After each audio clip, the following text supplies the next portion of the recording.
아이들 만나서 질문을 할 때마다 몰라요, 모르겠어요 이렇게 습관적으로 대답하는 아이들 있잖아. 그런 아이들은 부모님이 이렇게 대했을 가능성이 크다? 그러니까 생각하지도 않아 바로 그렇게 답을 하는 거야. 그런데 엄마들이 생활 속에서 자녀의 사고력을 높일 수 있는 언어가 있다? 허당엄마입니다. 사고력을 높이려면 독서를 많이 해야 한다, 또는 토론을 많이 해야 한다, 이런 말들 많이 하잖아. 심지어는 엄마들이 자녀의 사고력을 높이려고 독서나 토론 수업에 참여하기도 하거든. 엄마가 배워서 가르치기도 하지. 네. 그런데 엄마들이 생활 속에서 자녀의 사고력을 높일 수 있는 언어가 있다? 너도 아이들 대할 때 한 번씩 보면 묻자마자 바로 즉시 모르겠어요 하고, 또 어떤 질문을 하면 잘 모르겠는데요 라고 답을 하는 아이들 좀 봤지. 과외할 때도 보면은 그런 아이들이 종종 보였던 것 같아요.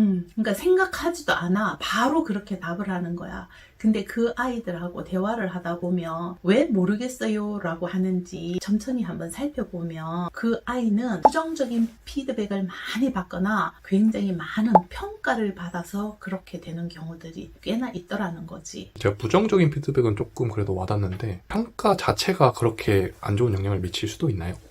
평가라는 거는 어쨌거나 항상 긍정적인 평가만 있을 수는 없잖아. 옳고 그름을 다른 사람이 평가하는 것 자체가. 그렇지. 그리고 지금은 나를 좋게 평가했지만 나중에는 언젠가 나쁘게 평가할 수도 있다는 것도 포함되어 있는 거잖아. 그래서 우리가 왜 이렇게 평가와 부정적인 언어를 많이 쓰는지 보면 그 자녀들이 어떤 특징이 있냐면 부모님이 보시기에 약간 지적으로 부족하다는 생각을 했거나 ADHD가 있어서 잘 도와주려고 했거나 아니면 부모보다 약간 부족하다고 느껴서 걱정이 되었거나 이런 것들이 계속 있었을 때 부정적인 피드백을 하거든. 근데 이유들을 다 보면 확실히 부모님들은 우리 애 잘 되라고 하는 마음은 있는 것 같은데 그게 이렇게 안 좋은 결과를 내비치니까 그게 참 아쉬운 것 같아요.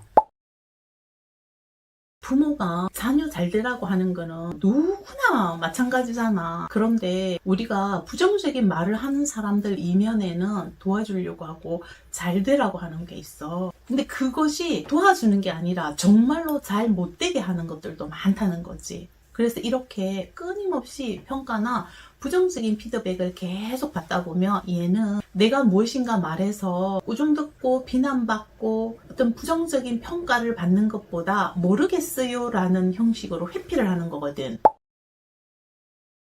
가만히 있으면 반이라도 간다. 그래. 그 얘기를 나는 또 애들한테 직접 듣지. 아, 그걸 직접 자기가 마음을 표현하는 아이도 있어요? 내가 그걸 들어보는 거야. 너의 마음 밑바닥에는 이런 생각이 있었던 거니 하면 그때는 정말 생각을 해. 그때는 모르겠어요 라고 하진 않아. 생각을 하고는 그런 것 같다라고 해. 근데 자기도 자기 마음을 몰랐는데 내가 그런 말을 하고 나니까 그런 것 같아요 라고 하는 거지. 그러니까 우리가 질문을 하자마자 생각의 시간이 없이 바로 모르겠어요, 잘 모르겠어요 이렇게 해버리는 거지. 그냥 자동응답처럼 나와버리는 그렇게 나와버리는 거지. 그런데 그런 아이들하고 대화를 여러 번 하면 그때서는 말을 잘해. 그 아이들도 당연히 생각이 있을 테니까요. 생각이 굉장히 깊은 아이들도 있고 정말로 멋진 생각을 하고 있는 그런 창의적인 아이들도 많아.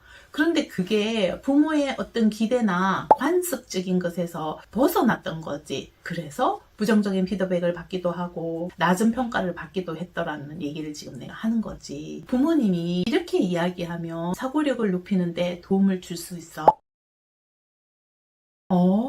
넌 그렇게 생각했구나. 또 다른 방법은 뭐가 있겠니? 이렇게 하면 좋은데 현실적으로 우리 좀 너무 그런 말 안 나오지 않니? 그렇죠. 낯간지러운 말이죠. 그리고 이렇게 나오잖아.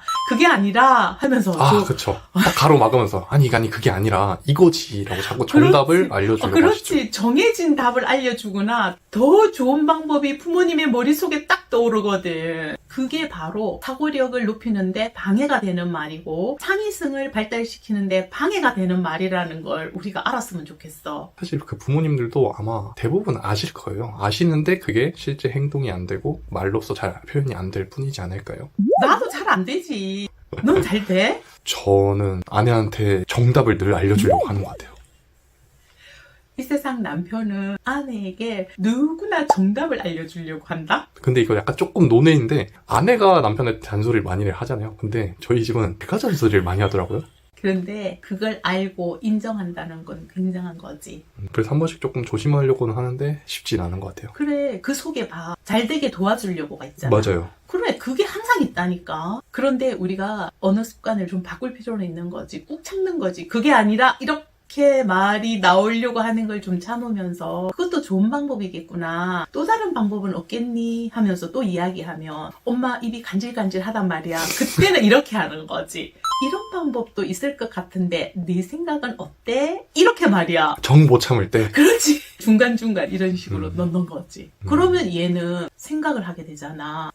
엄마 생각도 괜찮은 것 같은데 이렇게. 네. 근데 이거 완전 꿈의 대화 아니니? 현실에서는 그게 안 되잖아. 약간 어디 심리 상담 교과서에 볼만한 대화 같네요. 그래도 노력하는 엄마는 위대한 거지. 그럼 엄마는 어쨌냐? 아주 노력했지. 안 되는 사람이니까 더 노력했지. 지금도 노력하고 있잖아. 그래서 엄마가 댓글에 노력하는 우리 화이팅이란 말은 잘 안 되는 우리 화이팅이란 말도 돼. 그런 댓글 자주 쓰시더라고요. 그렇지. 왜냐하면 잘 안 되니까 노력해야 되는 거잖아. 결과가 잘 되면 노력을 왜 하는데. 그렇죠. 잘 되면 화이팅 할 필요도 없죠. 그렇지. 그래서 부족한 우리, 노력하는 우리 화이팅인 거야. 이렇게 하면 자녀의 사고력이 높아지지. 예를 하나 들어서 말을 해볼게. 자녀가 집에 돌아와서 엄마 내 친구가 다쳤는데 내가 그 친구를 보건실에 데려다 줬다? 이렇게 말하면 보통 부모님이 뭐라고 하실 것 같아? 참 잘했구나 정도 하시지 그렇지. 않을까요? 참 잘했구나라고 누구라도 말을 해. 근데 여기서 끝내지 않고 좀 더 사고를 확장시키는 방법이 있다는 거지. 뭘까요? 그랬어? 그리고 난 다음에 이렇게 말하는 거지. 다음에 또 그런 일이 일어나면 또 다른 방법도 있을 것 같은데 우리 한번 생각해 볼까? 이런 식으로 이야기하는 거지. 생각의 기회를 주는 거군요. 그렇지. 왜냐면 보건실에 데려다 주는 방법만 정답은 아니잖아. 그러면 얘가 생각을 한다? 그리고는 대부분 어떻게 말하냐면 그의 엄마한테 전화해도 좋은 것 같아. 이렇게 또 말한다? 그러면 엄마가 그 방법도 좋은 방법이네. 또 다른 방법은 없을까? 이렇게 물어주는 거지. 그러면 이번에는 애가 또 이렇게도 대답해. 선생님한테 가서 말할래. 이렇게도 대답해. 그리고는 또 이렇게도 말해. 119에 전화할래. 이렇게도 말을 해. 네. 그랬을 때 부모가 그런 방법들이 다 좋은 방법이구나. 그런데 어떤 아이는 엄마, 내가 엄마한테 전화해서 도와달라고 해도 돼? 이렇게 말해.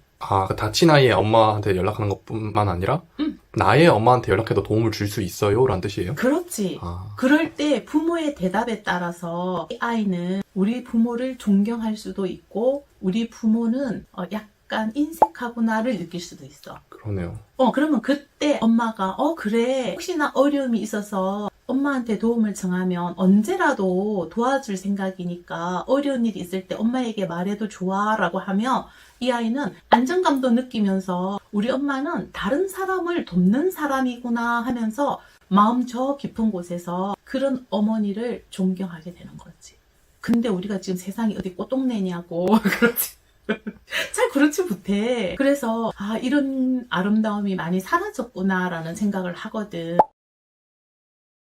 요즘은 누군가를 돕는다는 게 굉장히 어려워. 지나가다가 아주머니 짐을 들어주려고 해도 조심스럽잖아. 그렇죠. 그래서 제가 이걸 들고 계단으로 올라가 드릴까요? 라고 실제로 너도 묻잖아. 네. 지금은 돕는다는 것도 어렵고 심지어는 사과도 함부로 하지 말라고 말해. 왜요?